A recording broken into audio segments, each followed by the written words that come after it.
to the church, to us who are believers, who are his children. God's love extends to those, even those people who does not know him yet. And so when we say not everything that's going on is actually good, they're actually bad, we can say here in this passage, at least according to this passage, that God is working for your good, for your best. See, but at first, yes, you were a work in progress. When you first became born again, hindi pa masyado pang rough edges po tayo. We cannot really somehow blend in right away to some of our more mature or more refined brothers and sisters in the church. You may say, bakit siya? Alam niyo yun, right? Sa simula, magulo.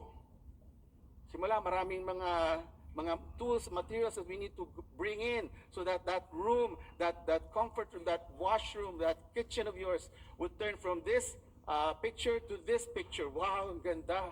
But before it becomes like that, medyo mag-work muna tayo, di ba? We have to get down on our knees, put up our sleeves, and then work. Work hard. May mga sodas, yung mga allergies. It's hard if you have a remodeling project in the house.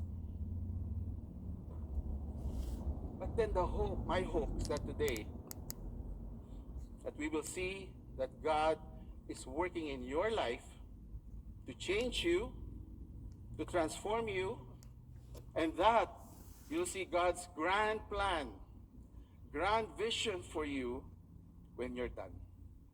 When God is done with you, when you're completed. Amen? So we'll just continue with this because I just want to show you at least three things. When we say that God is working good for you, God is up to something good in our lives, then we can see this in three areas, three different circumstances. Number one, God is working good for you,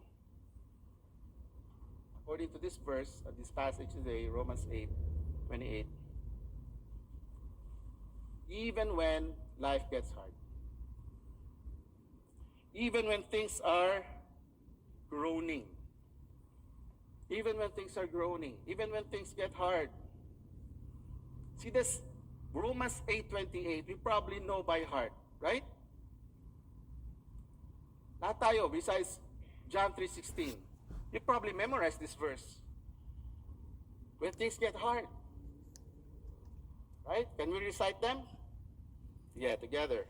For we know that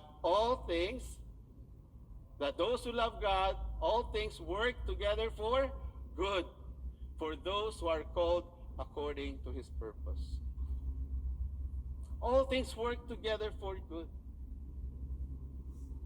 It's such a comforting verse. But it gets even better when we see the context for which Paul writes this, and he says, well, everything will work together for good, even when life is hard, even when life is groaning. See, all things, sabi dito. Again, he did not say here, some things.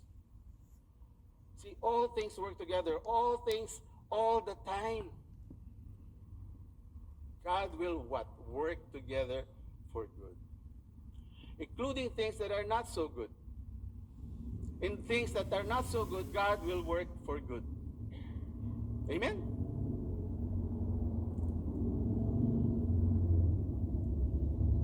See, if we look back a few passages, the goodness of man, because of the things that man did, because of the fallen nature of things, not everything is perfect around us.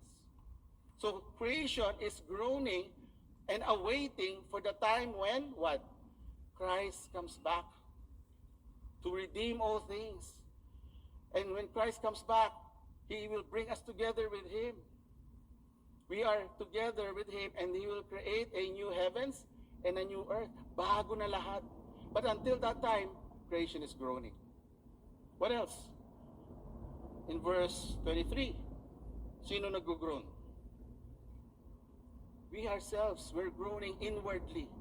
We're experiencing things because of sin, because of the fallenness of man. We experience things in life that are so hard. Sometimes we want to give up. There are friends of ours, family members of ours who want to give up. They're groaning inside. Life is hard.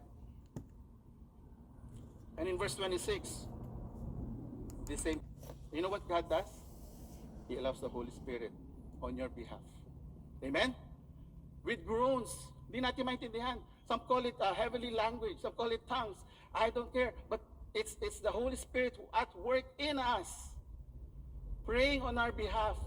And you know what? Once you have that attitude, once you have that mindset, your attitude changes. Pansin niyo, yung pinakaiinisan yung tao, pag-pray nyo lang, something will change in you. You know why? Because that's the Holy Spirit groaning in you, groaning on your behalf. So friends, there are a lot of groanings that happen, so that when Paul now says, for we know that for those who love God, all things work together for good. So God is up to something good in our lives, even when life is hard.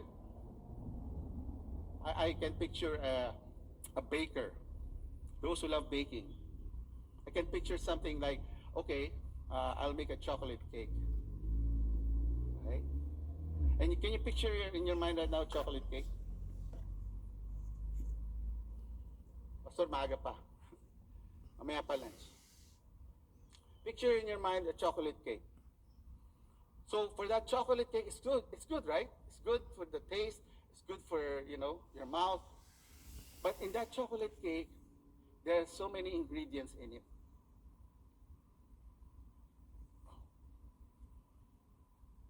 Ano mga ingredients? Sige nga. Random check. Sino mga magaling mag-bake dito? Ano? Baking soda. Baking powder. 2%? Huh? So there's so many things involved in making a cake, a beautiful cake like this. But then, you realize that not all of this that's in this cake is good for you. Might be good for the taste, and if you eat it by itself when it's raw, it's not so good. See, picture this now. God being the master baker. He wants to produce in you a beautiful product. And yet there are some things in you and me that He has to work on. That He has to cook first, that He has to prepare, right? He has to put in the oven first, mainit, right? It's not easy. It takes time, right? Siyempre, mas mabilis, pumunta na tayo sa Costco. Bilhin na lang natin, right? But a labor of love, right? Someone who does this knows the things that are involved in making a cake. See, God is like that for us. He works in us things that are good, things that are bad, past experiences, things that we probably think, sana hindi na lang nangyari sa akin. But you see, all things are needed to be done. The good and the bad and the ugly. See the word all things here?